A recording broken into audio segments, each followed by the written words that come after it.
everybody, welcome to this episode of the Disc Golf Answer Man. I am Bobby Cool Daddy Slick Breeze, and in the studio again, I have Eric Oakley and Tina Oakley. In the house. In his house. Easy in the RV. So now, if you guys listened to the previous episode, which I hope you did, if not, go back and listen to episode 240. We have Eric and Tina still here, so we're going to tap that knowledge and get some more disc golf. What was wrong with that? Continue. Okay, thank you. And we're going to get some answers from them on some of your disc golf questions. This episode, though, we're going to concentrate on some speak pipe. Are you guys ready? Let's do it. Let's just jump right into it. This one is from Rhino. Man, this is Rhino from Columbia, Missouri. I'm a new player within the last 6 months, and at the beginning of September, I came out to Emporia to tour the D&D warehouse as a birthday gift to myself. It was super awesome to meet Danny and everybody else there. And while I was in Emporia, I visited the store and picked up about a dozen new discs, all of which are within my wheelhouse, nothing over a 9-speed. And now I have this awesome commander bag loaded down with a bunch of new discs that I've been throwing over the past few weeks. Over the weekend, I went deep into the rabbit hole that is the internet and was watching a lot of in the bag videos and noticed that pros seem to carry less molds, but more of their preferred molds in different types of plastic versus my current setup, which is having 16 different molds. Is there such a thing as having too many discs? And what's a good way to kind of get my bag dialed in so that every time I go out, I'm really making all the best choices and all the best throws? Thank you so much. Appreciate all you guys do. What do you guys got for him? I like having fewer molds and having a lot of the same disc, but that are like in different stages of wear.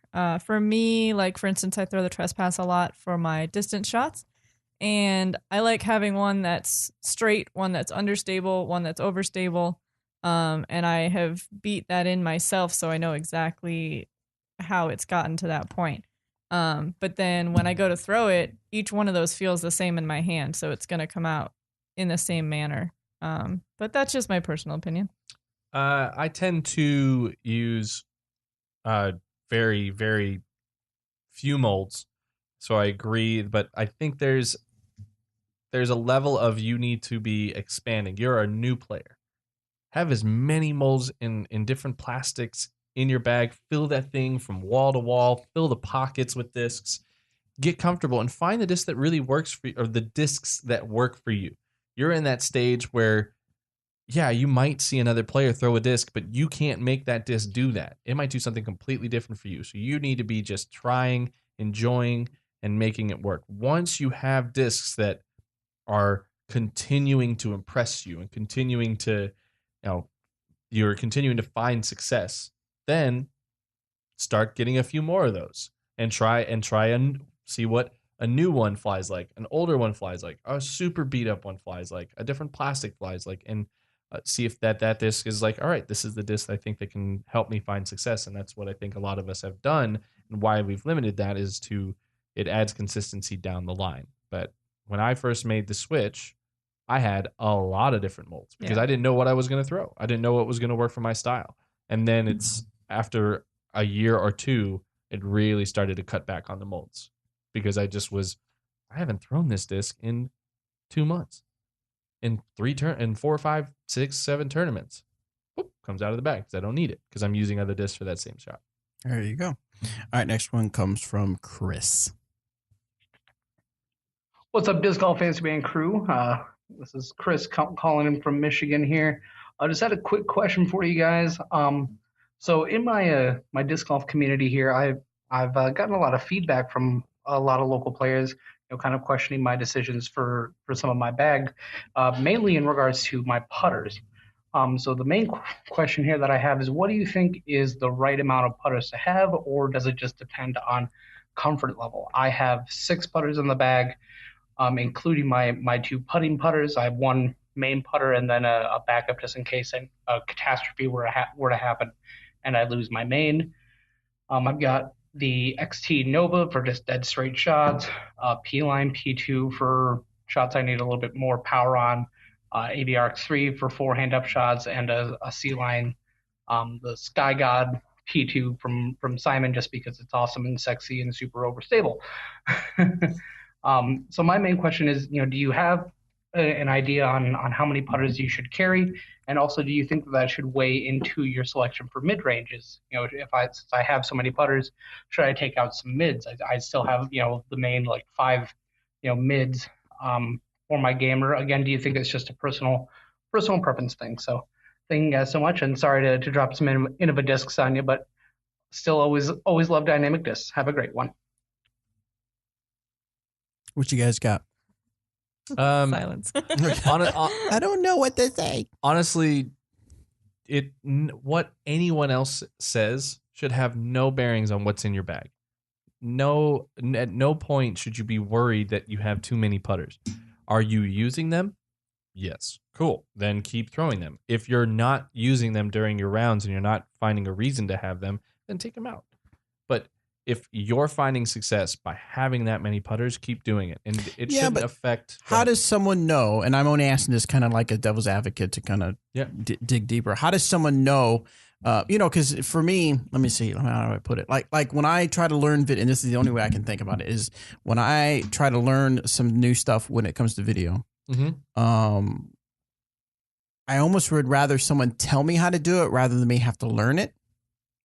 And so I guess maybe I'm thinking is if I'm throwing a bunch of putters, I want to know, is that hurting my game or should it make it better? Well, or is there something else to do to make it better? Maybe that's maybe it's a bad analogy. Here's the only thing I would say to counteract that is when you're doing video stuff. Yeah, there's a lot of like as far as other than your creativity, putting the videos together and editing them is pretty much going to be the same all the time. Gotcha. Where you as a player to me as a player, form is so different across the board. Our bodies are so different, so that it shouldn't there that has no bearings. I do get what you're saying. You definitely want advice from people on all right, well maybe you don't need that AVR X3 because you have a mid-range that does the same thing. Gotcha. And he mentioned, should this affect the mid-range throw? And he's like, yeah, it should, but if you can start to have one disc do many things, that's when you are really going to make it, because that allows you to be more consistent across the game, because you're not like, you'll never say man, I should have thrown that other one. I should have thrown that other one. It would have. That was my only finished. thing I was gonna say is like, if you're being overly indecisive when you're trying to pick which one to throw, then maybe you do have too many. But I carry 4, but they're all very different for me. And I carry 4 what? 4 different putters. Oh, okay. I don't know what's happening. Psych. Was that you? How did that even happen? Yes. Sorry, guys. Somebody's phone went off. Tina's pulled up an episode of Psych on Amazon Prime. Sorry. Okay, so back to. I'm really sorry. No. Oh my god. That was weird. I was trying to. We're all looking around there. And it's your phone. Okay. Okay. So back to. So yeah. Do what's right for you. And do what feels comfortable. All right. Next one is from Mikey. Hey, Mike. What is up, Disc Golf Answer Man crew? Bobby, Cool Daddy, Slick Breeze, Eric, the Course Whisperer, McCabe, Robert, Free Torchies, McCall. Hope you guys are doing well. Hey, I have 2 quick questions for you. My first one is about putters. With all this team putter stuff going on, it made me reconsider my putter game. So I went out to a field. Traditionally, I putt with my prime judges and I throw wardens, but I wanted to try to throw my prime judges to see what happened. And when I did, I got an amazing straight flight. I could put a lot of power behind it. And for the first time ever, I threw a putter about 300 feet and it felt awesome.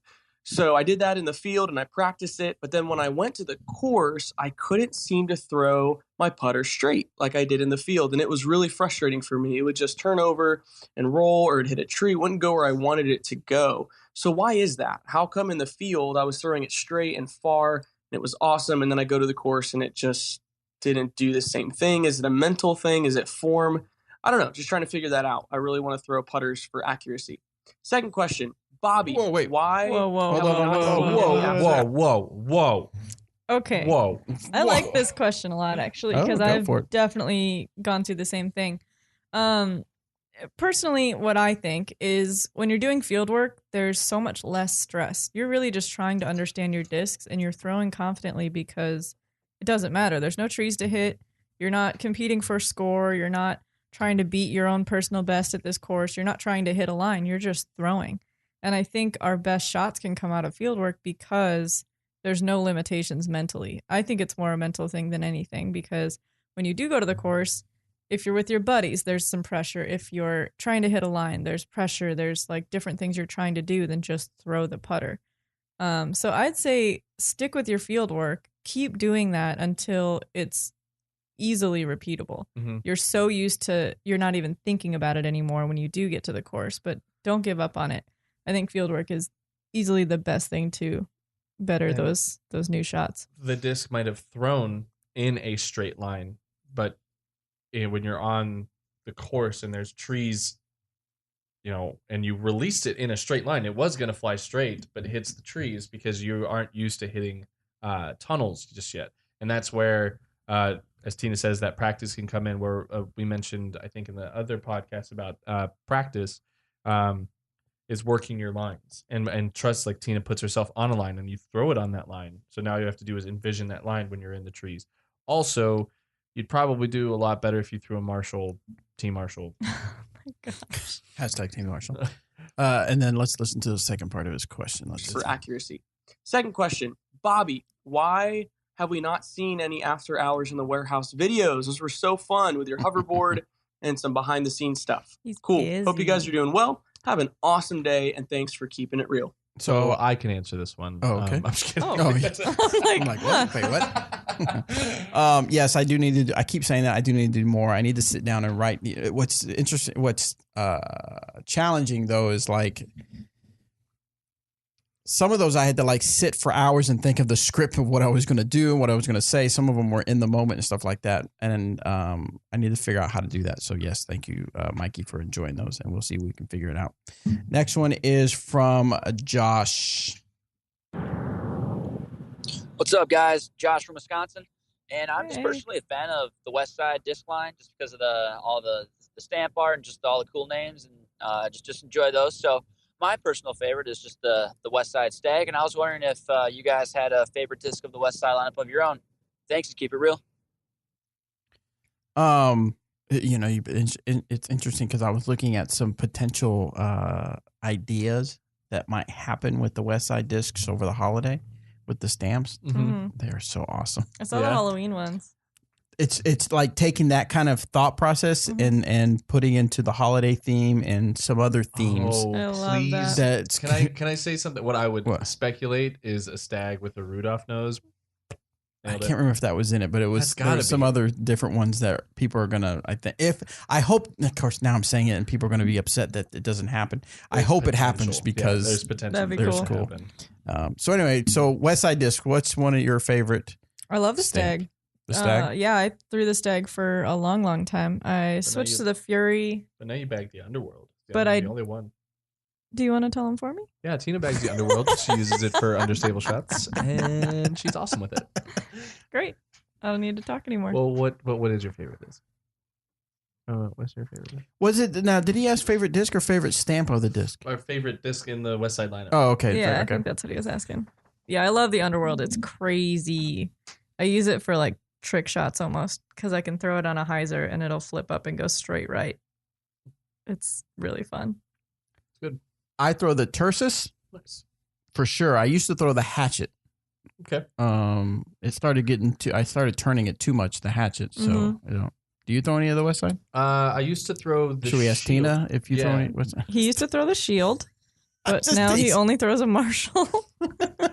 T Marshall. I really enjoyed the Stag whenever I was first throwing it. I also threw the Underworld as a roller disc, and I really enjoyed that. But I wanted to try out some other discs, so then I landed on the Thief over the Underworld. The Shield is what I threw for a very, very long time in the VIP plastic, and I really liked that disc as an overstable throwing putter. But quickly after that, I tried out the Classic Blend Marshall, and it's a Marshall, so I don't need to say anything else because it's so good. So, but it So good. just became a more versatile disc allowed me to limit my molds and get my consistent release down. So, yeah, Stag, Shield, definitely some solid discs from that lineup. Undervaled. The Warhorse is pretty good too, but I don't need it because I have Enforcers. Gotcha. Next one is from a Drake. Hello, Bobby Cool. Lost the bet, Daddy Slick Breeze. I sure did. Eric, the EMAC Truth is a little too overstable for me. Sorry. McCabe. Regular and truth? Robert will always be 1,003 rated McCall. No, this not is always. Drake from Windsor, Ontario, Canada. How's she going, eh? Two quick questions. First, I had a tournament that I just got home from. The first round, I shot an abysmal plus 14. Second round, I shot a much more respectable plus 4. I was wondering if you guys had ever had a 10-stroke swing or what your largest swing was in 2 rounds of a tournament and how you dealt with going from one round to the other. The second question I have, sorry. We'll do the first one first. I've had a 10-stroke swing. I cried, probably. How many holes did it happen over? Oh, I thought we were talking round to round. Yeah, it's round to round. Yeah. Oh, okay. So like 18 holes. Oh, okay. So within like 18 round holes, okay. 1, I shot even. Round round 2, I shot 10 over, for instance. I don't know if that actually happened, but I know that I've had some really big swings. Mm-hmm. It's hard. I usually just go back to the RV and hang out with the cat. She makes me feel better. The cat has no worries. No. I had a 920 rated round and followed it up same day, different course with a 1050 rated round. Wow. And they were different courses, so it doesn't the stroke swings, but the rating wise was insane. One was a wooded course. That was Green Mountain, right after we came in from. Didn't you have something like that at Silver Cup too? Silver Cup, I shot 930 and then 1020. Yeah. And I've had those swings a bunch ever since I've started to be consistently 1,000 rated. Like the lowest I have been shooting has been like 975 or 980, and so I'm not having those crazy fluctuations because I'm making better decisions. But man, when those swings happen, you're just like, what am I doing? It's pretty rough. All right, let's see the second part. Pause. Time to stop. There we go. Too late. I have this winter decided that I'm going to stop throwing my mid-ranges and drivers, and I'm going to throw just putters. A Warden, #Team Warden, and a Slammer.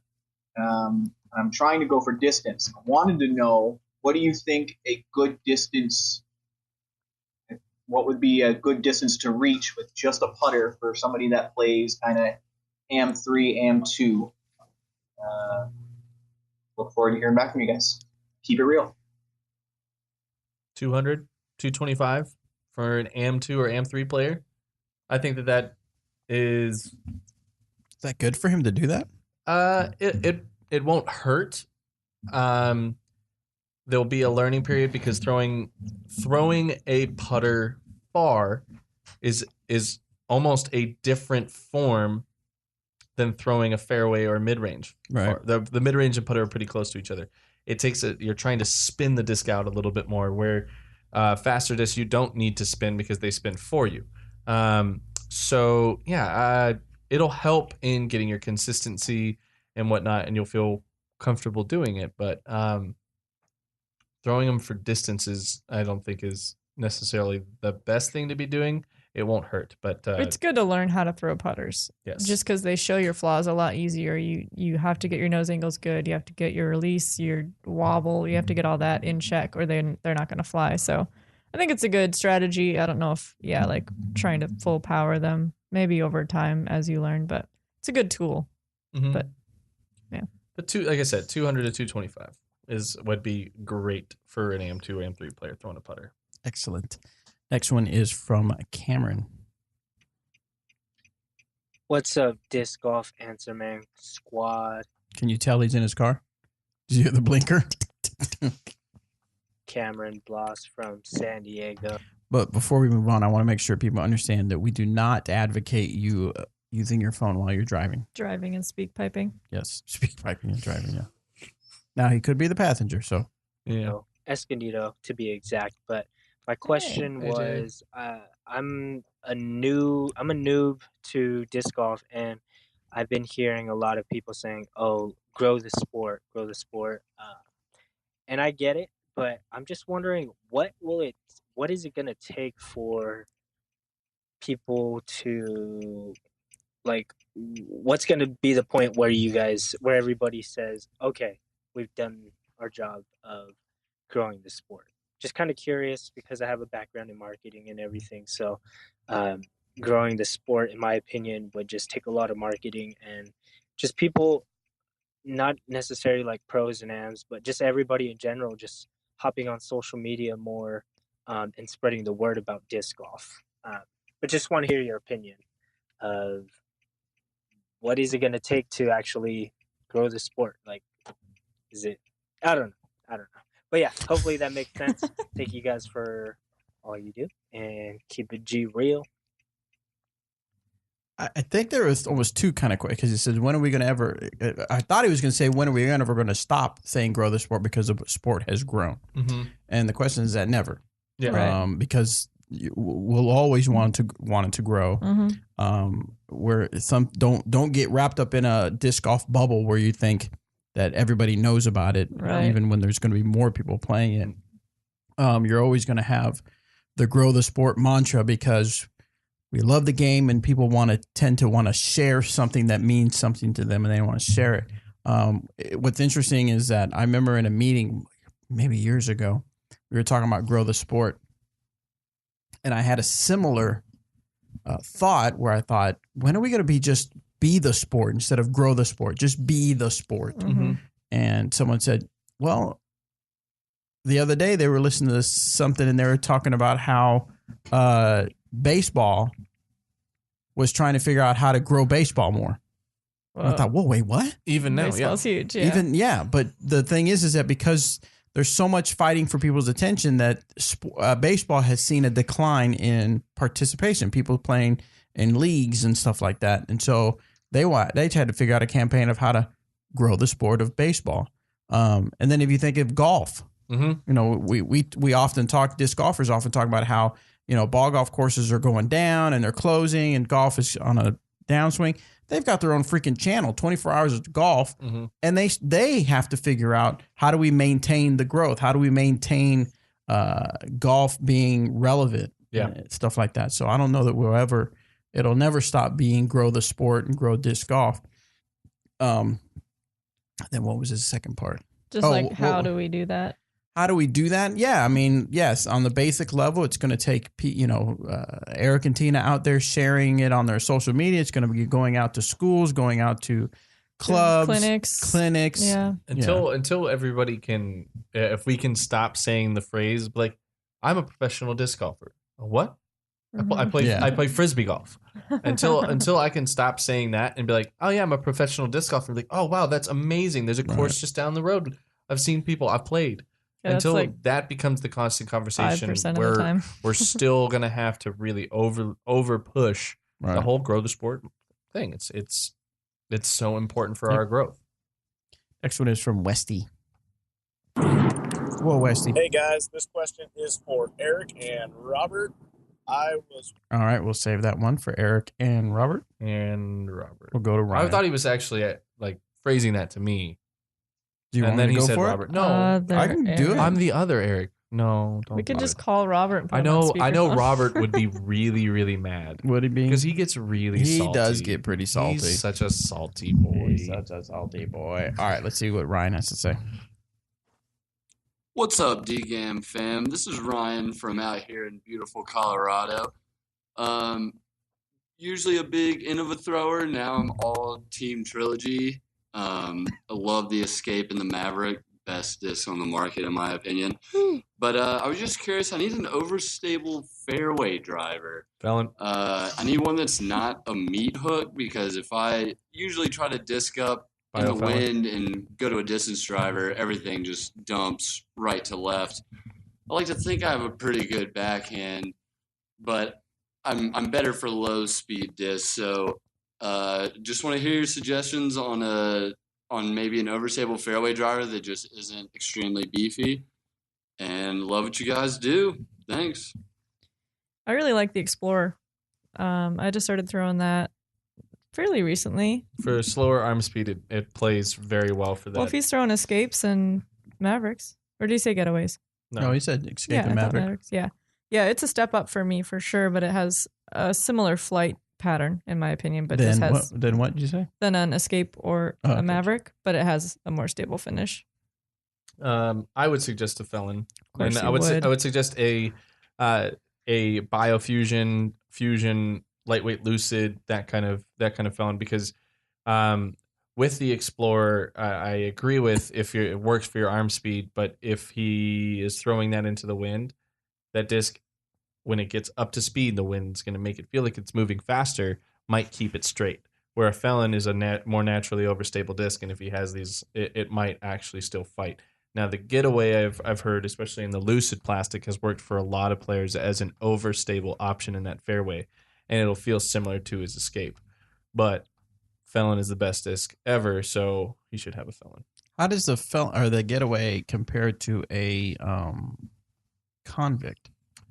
The Getaway is a significantly more glidey disc. And one thing about the Getaway is it is a very stays on the line, where the Convict has a flight that swings a little bit more from left to right, has a lot more lateral deviation, where the Getaway is, and if it's going to hold its turn, it's just it stays this way and then fights back, where the Convict will pull over and then fight back. So there's a little bit of a difference there, but they are very, very similar.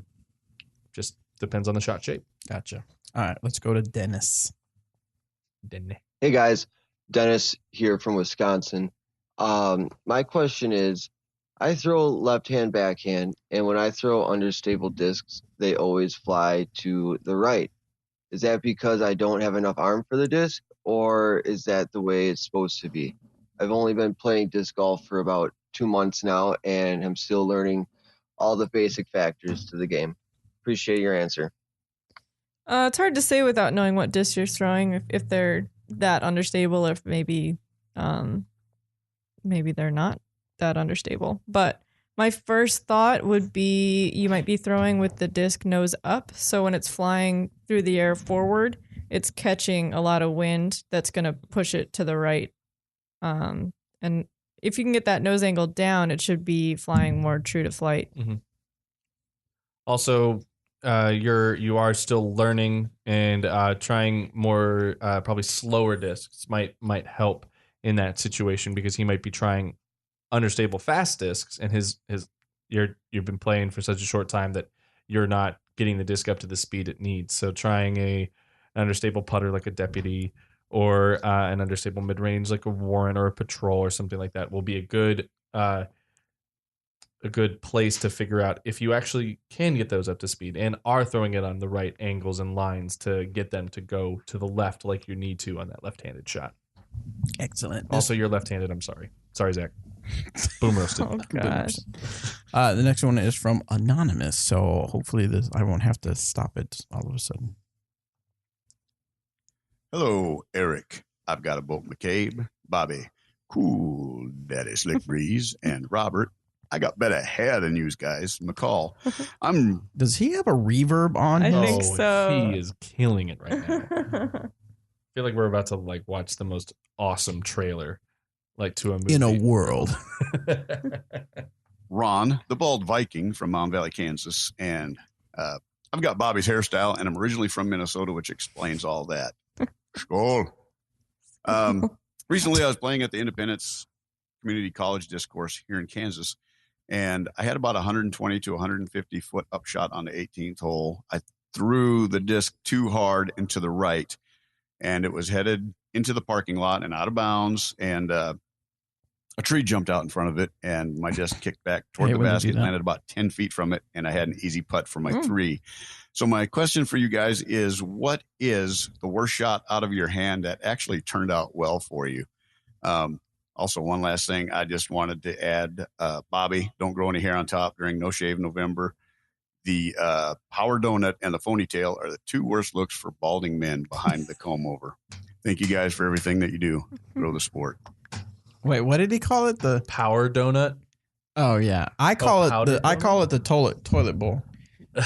You know how a toilet bowl, though, not the full one, but the one So yeah, I will not grow my hair out on top of my head funny. ever. Oh. What do you guys got? Look, go back in the memory banks. What do you guys got for your worst shot ever? I only have to go back a couple days. No. Okay, so this year at San Francisco, I had a birdie putt on hole 1. It might have been on film. I was with Germ. It might have been. It was second round. It was second round, so it wasn't on film. But because I would love for you guys to go see it. I had we'll call it 35, just outside circle 1, and I have a tree to my left, and it is not in play. We'll put it that way. It is very much, there is no reason I should hit this tree that is 10 feet away from me, 8 feet away from me. And I throw my putt, and it glances off the tree and still ends up getting me under the basket to save my par. But I threw it 8 feet into a tree in front of me and not in the rough, not anywhere where I should have definitely been able to probably give this putt a run to get my birdie, and I was not even close. I should have taken a bogey on the hole just because of how bad that putt was, but I didn't. Took my par and went to the next hole. That was pretty funny. Germ made me. He made sure I did not hear the end of that one. So, in typical Big Germ fashion, it was great. He had me laughing. I've been trying to think of one, but all I can think of is my bad shots that went bad. I know that I've had some good luck here and there, but nothing's coming to mind. Nothing. All right. We'll answer a few questions from the Google form. This one's Mike from South Dakota. Hey, Bobby, Cool Daddy Slick Breeze. Eric, Return to the Mac McCabe, and Robert needs ID for a PG-13 movie. McCall. He just walked in and heard that. I wish you could get his face, his reaction to that. He looks so sad. Roasted, and he is mad. Robert Mad Call. So his question is, aside from the DD stamp buzz I have from years ago, I recently purchased my first DD disc, and it's a Lucid Getaway, and I am in love. I can throw it about 350 feet flat hyzer consistently. Hyzer flips a little, but never leaks right at all. My question is, what would be your guys' recommendation for me on a distance driver that has the same flight path, but of course longer? Lucid Getaway. Maybe a Defender in a fusion or biofusion plastic might be pretty similar. Or a biofusion enforcer. Slightly beat up. I feel like those would be pretty similar in the same trajectory of a Getaway staying in the DD lineup. The Lucid X Trespass also comes to mind. Eric McCabe's tour series from this past year. What about the hybrid? The hybrid Trespasses are really good. If you can find a Domi Lucid Trespass, you're in good shape as well. The Lucid Getaways tend to lean more on the overstable side of the spectrum, so that's why the Defender, Enforcer, Trespass, overstable versions of the Trespass come together. So, and they can't get your hybrid Trespass anywhere because they sold out because you're so popular, Tina. Wow. How different does the hybrid Trespass fly? Watching Tina throw it, it looks more stable. What happened? I'll answer for it. Nothing. Doug was walking in and out. It distracted me. Sorry. So what'd you say, Eric? I think it's more on the overstable side of the spectrum, but it's still it flies. It's not just a dump. It flies and it glides compared to my or does it glide and then biofusion. fly? Oh, it fly glides. It flies and then it glides. Slides. You gotta make it fly. I'm sorry, I interrupted you. Go ahead. No, I like it. We should make a rap. I like it. We should make a rap. We're gonna get down. I think the hybrid's a little like a step down from the Lucid X, but I'd say comparable. Yeah. Yeah. All right. So next one comes from Elis, I think. Hello, Disc Golf Answer Man. My question is about jump putting. I'm very much a push putter, and I attempt to putt with a lot of hyzer, kind of like Greg Barsby. Also, I'm not great at throwing putters, so usually I like to jump putt my short approaches. The problem is that I can't get enough distance, and when I try to power up, the disc comes out wobbly. Any tips on jump putting technique and short approaches as a whole? Thank you in advance. You're doing a great job. Thanks. That's We so just got nice. here. Yeah. Play catch with a throw and catch disc and a putter. Get used to that awkward distance that you're having, and you can actually throw putts there. And you can play catch with a jump putt, so you understand how to release the disc, how to spin the disc out. Try a deputy as well. That will allow you to put less effort and still keep the disc gliding. It'll stay in the air a little bit longer, and you'll be able to work it, and then you'll be able to progress back into more straighter discs and amazing discs like the Marshall. I really like his advice on playing catch. Like, I do that to warm up before a round. I'll play jump putt catch with Eric before I go play, because that's something I really need to dial in before I go out. Yeah, and get a Marshall, team Marshall. You said deputy. Team deputy. Team deputy. When are we going to do some more team deputy stuff? I did pages. I know, but more. Like, they've already done like 2 or 3 more videos. See, I don't know what team I'm on. So, like, I'm on all 3. You're the Team Torn. I love them all. Oh, Team Torn is good. Team Torn. Team Torn. Yeah, but just Team Tina. Just remember, Team Tina. Just get a Marshall. All right, next one is from Chris. Looking to move up from the Lucid Convict for my primary forehand driver. What is a good mold and plastic for a first forehand dominant distance driver from the Trilogy line? I currently get 300 feet from the Convict, but feel that a bit faster disc could add some much needed distance. What say you? Faster than a Convict, but similar flight. Biofusion Enforcer. Slightly beat up. That's a lot faster. A slightly beat up version would be pretty solid. Even a Trespass might be in that same realm. Maybe a Biofusion Trespass. Yeah, find a slightly flat one so it's a little more comfortable out the gate, but it's going to be on the understable side. But I feel like a Convict for most players, especially when throwing a sidearm, is more of a hyzer flip sidearm disc. If he's throwing it 300 feet, it probably is hyzer and standing up. I doubt he's forcing it over to get it to 300 feet because the Convict doesn't fight out like a Felon would or something like that. And that's all speculation, so I could be wrong. You want something faster, though. Yeah, so that's why I think a Biofusion Enforcer would work, slightly beat up, and a Trespass would probably be the right choice out the gate, but would be out of that stage kind of quick. Next one is from Mitch. Hi, Disc Golf Answer Man. I've been listening to your stuff for a while, and I think you guys do an excellent job. My question is related to release and distance.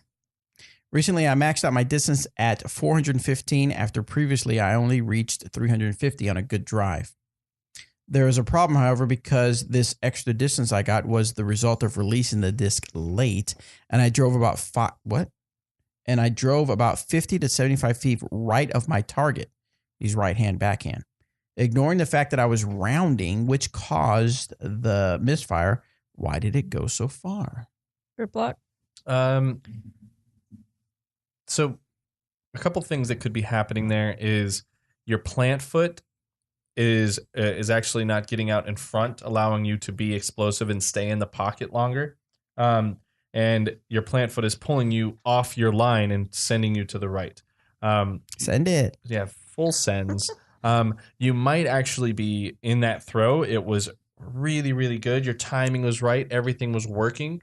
But you just had your feet were off. And then again, I know Danny talks a lot about it, and I talk a lot about it whenever I'm teaching, is staggering your feet. You want your right foot for a right-handed player to be a little bit more out in front than your left foot. It allows you to get out of the way and allow your body to drive, and the disc stays in the pocket and stays on the line that you want to be throwing.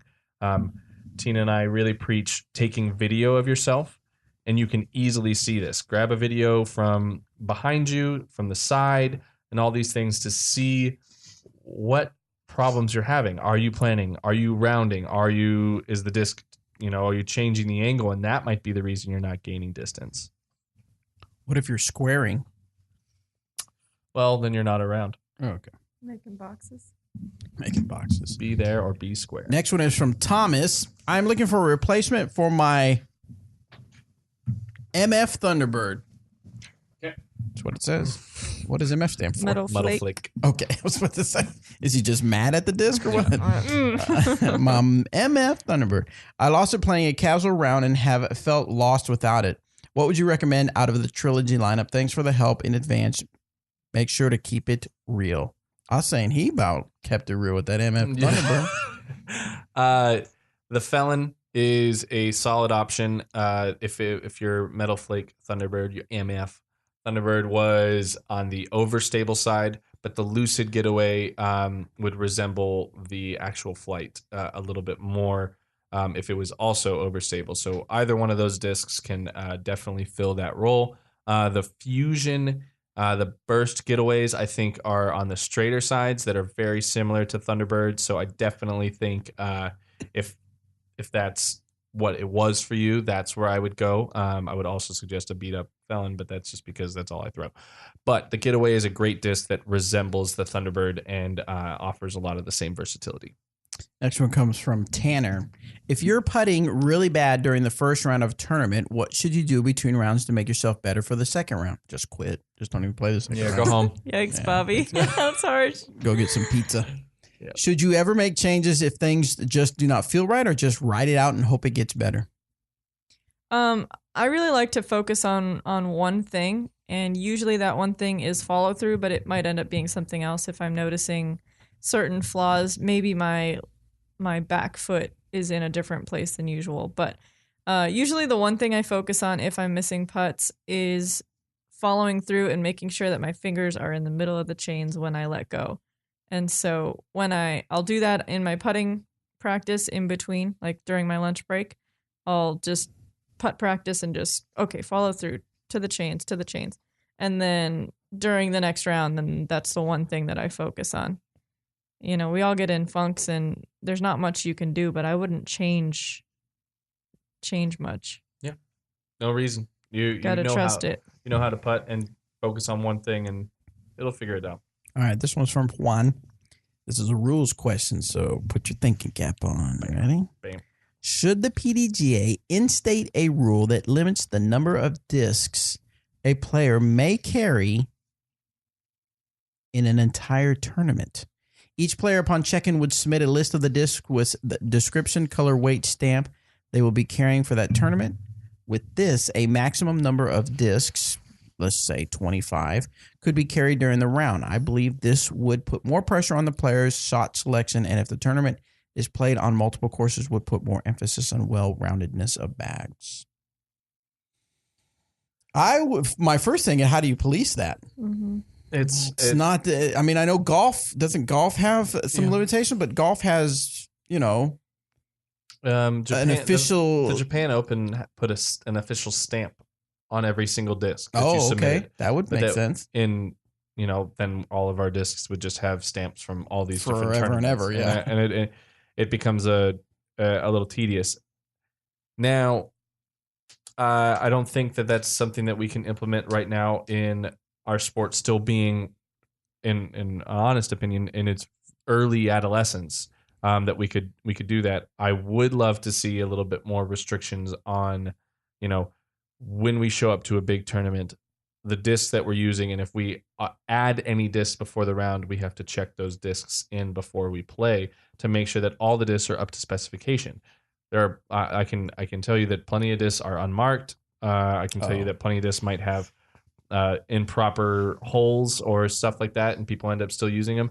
But we as players don't know that, right? Because we're not looking into other players' bags. I mean, like, did you mark that one? Does it have an individual marking on it? Yeah, but again, how do you police that? I mean, you police that by every time you go into a tournament, you have to check your discs before the round. Check your discs. You have a person there who goes through them, checks them, makes sure there's. We're not anywhere close to that. Yeah, we're not there yet, and we can't even get. And at what level? Like, you were talking like an NT major level? Yeah. The big time tournaments. The big time stuff. Majors and up. So he mentions, it says it would put more emphasis on a more well-roundedness of a bag. Who cares? In golf, you can there's a club limit, but your You could carry all 9s if you wanted to, right? Yeah, you could. And it shouldn't necessarily matter because a well-rounded bag for one is a completely different for another. Right. I was just thinking, what's the definition of well-rounded? Yeah, if I'm well-rounded. Yeah. But I'm going to the gym to kind of help that. But. I'm well-rounded. I don't know. I think that's a step beyond where we are right now. Yeah. A pretty solid step beyond where we are as a sport right now. I don't understand. I don't know that I would. I don't even see the. I don't see the point. Maybe that's. I don't see the point. What is the point? Who cares if someone decides to carry 5 molds going into a major, and they win, and they do well? Oh well. Mm-hmm. If someone has the bag on their back and a bag on their caddy's back, who cares? I think that's some of the beauty of the sport is like the diversity there of individuality of everybody gets to throw what they want. MJ has like 4 molds. Yeah. Maybe 5.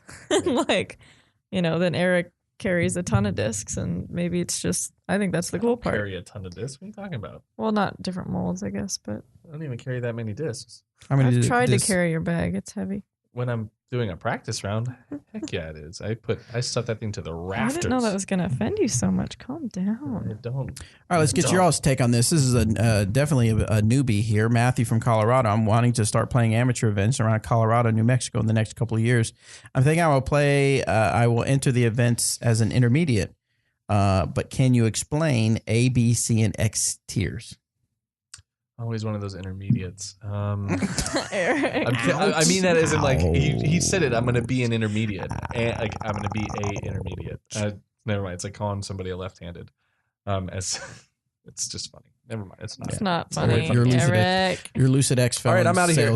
We're losing listeners as you talk. Okay, so the tiers. So to break it down, super simple. Now, I would suggest you go to PDGA. I can't remember where. I'm sure there's some place that explains it in depth. But to break it down, there's different regulations, requirements as far as how much added cash you can have. You need to have at the event. There's even requirements of how close you can have these different tiered events to each other. Mm-hmm. I think it's mostly just added cash, right? Added cash, basket standards, and stuff like that vary from each one. Right. And then on the tournament, like director side, there's requirements for how quickly they need to have the results posted and stuff like that too. And so you're going to have the ones you're going to see the most is A, B, C. And so a C tier isn't going to be, I hate to use the word quality because there's some quality C tiers out there. There's not going to be as much money in it when it comes to a C tier. And then when you go up a level to B and A tier is going to be the top one. X tier just means that there's something that they've done in the event to make it to where it can't fall into the line of an A, B, C. So like X tier, you could say what? Doubles, marksman baskets. Yes. Yeah. Mm-hmm. You want it to be a PDGA round, but you're going to use marksman baskets, but the ratings can't count. Special rules or stuff like that. So you have what's called designated as an X C tiers are going to be a little more laid back, whereas the A tiers are going to be more competitive and more professional. The Disc Golf Pro Tour Finals was an X tiered event because of the brackets, because of how it played out.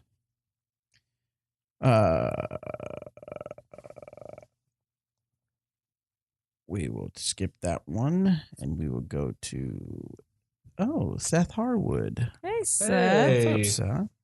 I saw that there's an event in Emporia playing a gold layout at Jones Park. Any info on that? Needing a good reason to drive up there again. But Seth, you know the deal. You can't ask time-related questions. Hey, but if it doesn't matter if this comes out, come and play Jones Gold. It, to me, is one of the most fun courses I've played in a very long time. I got to play it with Robert, Dixon, EMAC, and wow. So let me explain to our listeners what we mean by Jones Gold. So we have a Jones East and a Jones West. And the Jones Gold just takes it to where, let's say, and this is totally made up because I don't know exactly how it works. Let's say hole 1 on East might throw to hole 5s on West. Yeah. Okay. So it's just a combination of that. Some people would call it safari style because it's you throw it at different holes, or it's a whole different setup than what people are used to. Mhm. And it's a different, I mean, you can do that even if you had an 18-hole course, you could still make up some sort of 9-hole safari layout where it's hole 1's throwing to hole 3's basket, or, depending on the layout, you might be hole 3 tee might be thrown to hole 15's basket, all depending on the layout of your course. And it's just a fun way to kind of change things up. So you might try that in your league or your mini nights or something like that. So sorry we got to that question late, Seth. All right, we got time for a couple more questions. You guys good? Oh, yeah. Got it in you? You need Yeah. another burrito, Tina? Is that good? I've got like a quarter of a burrito left. Oh, you still got some burrito left? Where's the burrito from anyway? That restaurant that we went to? Oh, that with Robert? restaurant. Yeah, that one restaurant that has Del Toro? Yes. You the said one you that's- had dinner there, but we Yes. had breakfast there. Is that a Yeah. breakfast burrito? Yeah, Mhm. so I had like a quarter of it, almost a half of it while we were at the restaurant, and now I've had it twice today, so it's a giant burrito. They are pretty big burritos. They are good too. Okay, this one's from Richard. What up, Richard? I wonder if this is WT Richard. There you go, Rick. WTF Richard. Rick. I'm fairly new to disc golf. For some... Okay, hold on. I'm trying to... Because this is like... He didn't do a very good spell check or something. I'm fairly new to disc golf. For some contest of where the question is coming from, I have lived in the U.S. Okay, so he must be overseas. Lived in the U.S. for 7 years, but I'm originally from Northern Ireland. He is from Ireland. I know that disc golf is still a U.S.-dominated sport, but other countries have seen development. Is there national teams in disc golf where disc golf players have the opportunity to play for their country? Do you think a disc golf World Cup type tournament might help the development of disc golf outside the U.S.? Okay, good. Yes. Isn't that what the President's Cup was? Or the no? President's Cup is Europe versus the Oh, United okay. States. I know that the European Championships, everybody wears decked out clothing from the country that they represent, which is really, really cool. I would love to see something like that happen, but we also are in a place where if you wanted all of the American players to show up that you would want at that type of event, it's just we're not in that feasible place, or all of the European players to come to the United States. European players. The European players to come over here, it doesn't totally work out at this moment, but I definitely could see something like that coming in the near future, where we have more team related events and stuff like that. So When there's more money in the sport? Yep. Yeah. Mike asks, I do field work and putting practice 3 to 4 times a week. I do about 300 to 500 putts a practice. I see the improvements, but when I play a tournament, I can make a putt. What? I see the improvements, but when I play a tournament, I can't make a putt. My form falls apart, and I just play the most horrible round. Is there something I can do to fix that? Is it mental? I can't seem to figure out what I'm doing wrong. Hopefully you guys can. Probably mental. It's all in your head. Yeah. Just don't play the Yeah, second you're round. absolutely mental. You're mental. Start a You can tell when routine. we get tired, huh? That's true. Start a routine in your practice and allow that to transfer to the play. Do every single putt you have in practice, do the exact same thing. So when you get into those tournament rounds and whatnot, you are doing that so you can remember. Your body will be trained in this is how this motion works when I do these things. I had a countdown where I would plant my foot behind my mini and I'd count 1. I'd look up, 2. I'd put my putter up to the sky, or put my putter towards the basket, 3. And then I would draw back, 4, release, 5. And I did that every single time, and that helped get me the understanding of how a putt should feel, especially from practice to a tournament. And it really, really has helped translate to my overall putting confidence. All right. Last question is coming from Ben. Ben, you are the winner of the last question. Well done, dude. I thought I had a good right-hand backhand technique, and I have been capped out on distance from 350 to 400 feet. I took my wife to play for her first time, and she took video of some of my drives. I was shocked that my form was so bad. My hips, legs, X-step, and follow-through looked fine. It's the reach back that looked odd. I started the motion of the X-step and I reached back low. Then somehow I pulled the disc up high around shoulders, then pull the disc back down upon release. Any tips or practice to correct this technique? Or, any techniques to correct it? Don't look at my form. Don't do as I say, not as I do necessarily. It takes a lot of time to be able to adjust from that, and that how I've been able to work my form from reaching down to back up towards the chest and pull across has just been a total, a lot of work in the field and a lot of hours. Focus on one part of that. You're doing the X step, so you're trying to learn that, but that might be throwing you off. So maybe you need to go back to throwing a few more standstills to help get that timing and understanding where your arm should be reaching back. After you've done that, incorporate it and over focus on that reach back. Once you get comfortable with that X step, over focus that reach back to where it's not having a lot of deviation from up to down, and that can help you regain consistency. And also, don't try and throw hard. That's probably a good reason why you were off as well. And that's all speculation, but slow it down, take some video. Yep. Slow it down. Tina's really good about teaching this kind of stuff. She sees it. She even will see whenever I'm maybe moving too quick and trying to throw too hard. She'll just be like, "Hey, slow it down, dude. You're not there. Like, yeah, keep it smooth." Yeah, dude. Yeah, bro.